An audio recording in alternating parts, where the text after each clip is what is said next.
ஆண்டவர் நமது பாவங்களை திருமுழுக்கு வழியாக கழுவி தூய்மைப்படுத்திக் கொண்டு நம்மை அவருடையவராக ஏற்றுக்கொண்டார். அப்படி அவருடையவராக இருக்கிற நாம் மீண்டும் தீயவனுக்கு இடம் கொடுக்க வாய்ப்பு இருக்கிறது. எப்போது? தீய ஆவியை ஆண்டவர் விரட்டிட்டார். உள்ளத்தில் இருக்கிற அழுக்குகளை எல்லாம் ஆண்டவர், பாவ மாசுகளை எல்லாம் திருமுழுக்கு வழியா கழுவிட்டாரு.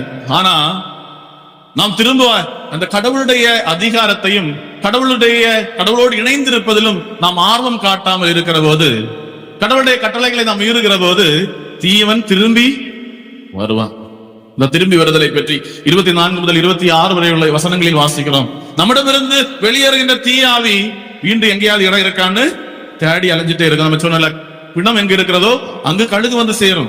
எங்க அழுக்கு நிறைஞ்ச இடம் இருக்கு, எங்க பாவம் நிறைஞ்ச இடம் இருக்கு, யாரு கடவுளை மறுதலித்து வாழ்ந்து கொண்டிருக்கிறார்கள் அவர்களிடம் உட்புகலாம் என்று சுற்றி திரிகிற இந்த தீய